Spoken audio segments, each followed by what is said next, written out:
Yo, what's up? It's your man Maloney, Breaking Records Radio, and the place to be. Shout out Cities on the feed. We got him. Shout out Cities, yo. And so, it's been brought up a few times too, but obviously we got to get there. I wanted to kind of more touch like about stuff though first. About what? Yeah, whatever. Just let me know. But what the hell happened with that flight thing, man?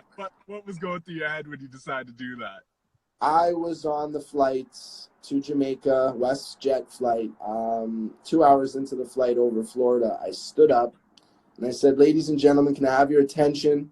I just returned from," I think I might have said Hunan province, which isn't even correct. I meant whatever, but I said, "I just returned from Hunan province. I don't feel well."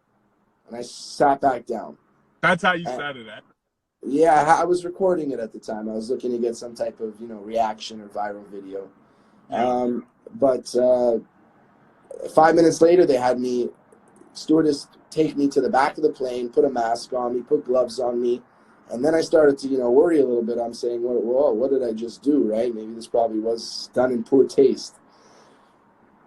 Looking back in the retrospect, it was done in poor taste. Absolutely. I would have never done something like that, knowing the ramifications of my actions. I had no idea the plane was going to get turned around. So. Yeah. That's crazy. But about 20 minutes later, after they put me in the back, we heard the pilot say we are turning the plane around due to a coronavirus hoax, which I don't think WestJet handled the situation properly. I think they at least could have looked at my passport, seen the kid's never been to China. Number one. Yep. Number two, I told everybody after that I was just joking. So there was no panic on the plane. There was no panic. There were not people that were running around. I didn't stand up at any time and say, "I have the coronavirus." I never said that. That was a big thing the media blew out of proportion. But. Well, that's why I was curious, too, because, the media takes and runs things, puts words in people's mouths and shit. But at the same time, too, it's funny because I said that exact same thing that you said when, I had a couple buddies at one of my jobs who was talking about it. And they're like, "Yo, that kid's he's an idiot," just saying all the shit that people saying. I'm like, well, what about the flight? I'm like, who the fuck, shouldn't they have stood up and been like, well, when were you in China? Asked a couple questions. I'm like, for them to just assume, I'm like, because if this dude thought he had coronavirus, then he wouldn't be on this plane. Because the only way he would know he has it, he would be in a fucking hospital quarantined. Right. I'm like, there's no way this guy could know he has it and then be on a plane. I'm like, yeah, no, it was a joke made in poor taste. Yeah. And I'm disappointed with myself, but we can't dwell on it. What's done is done. They've charged me criminally. They're asking for custody. They want jail time. So, Wow, eh?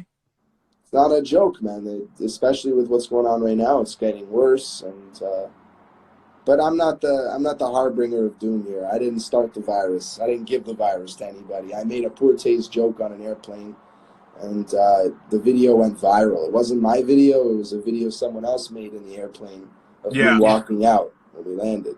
I feel terrible for all the people that were affected. I send my regards and my deepest condolences to everybody that was affected on that airplane on the flight. The flight got turned around, and everybody in Jamaica that was looking on the flight, shout out my guy Mayor YSM, everybody that was on the flight in Jamaica looking to come home, they also missed their flight. So it was like a domino effect, right? Yeah, it's crazy, man. But I know what it is. I'm fucking bit of a prankster myself and shit. You know what I mean? So when I first heard the story, it made me laugh. But then other people were like, "The fuck you laugh? That's not funny." I'm like, I kind of find it funny, to be honest. Everybody's got their opinion. Everybody's got their opinion. And again, it's not something that I would have done again. And I'm not a clout chaser. I'm not a clout demon. I'm an artist. So I don't want to be known as a clout guy. I don't want to be known as anything other than an artist, right? But sometimes in this industry, we got to do things that catch people's attention. It went viral across 52 different countries, bro. I had newspaper articles published in the Rolling Stones. There's no artist I don't know any artist that's been, other than our industry, that's been posted in Rolling Stones, New York Times, Hong Kong Journal. I mean, the list goes on. Washington Post. That's a fact. It got my name out there, and if I wasn't making music and I didn't have a reason to at least push something after, that would be a really stupid thing to do. It was stupid regardless, but pushing something behind it, you know what I mean? Shout out, it's an epidemic. Well, that was the first thing too, right? Because when my boys, like, you know, a couple dudes I knew were telling me about it, I went and read the article, and I'm like, oh shit! I'm like, that name's familiar to me. And it's funny that you said that though, because the first thing I did is I was like, all right, well, if he's gonna pull a stunt like this, I hope he's got something to follow it up. The first thing I did is look you up on IG, and you had like a new video that just came out or was just coming out. I'm like, all right, he played it smart. You know what I mean? Yes, sir. You know, it wasn't done in vain, at least. Like you did use it. And did you see like the type of what's the word I'm looking for? Like kind of following engagement that you were expecting afterward? I expected an increase. I got like an extra 6,000 or 7,000 followers over the course of a day or two. I got a lot more streams on the music. My YouTube views went up. They shot up the roof. Yeah. I put out a personal apology a couple days later on YouTube. I posted it. It was like a 4-minute apology, sincerely apologizing for everything that was done on that day. It was in poor taste. And, you know, like I said to you already, I am extremely remorseful for what happened. Yeah. And if you had the chance to do it again, you probably wouldn't, or would you just say fuck No, it and do absolutely it again? not. Nah. Absolutely not.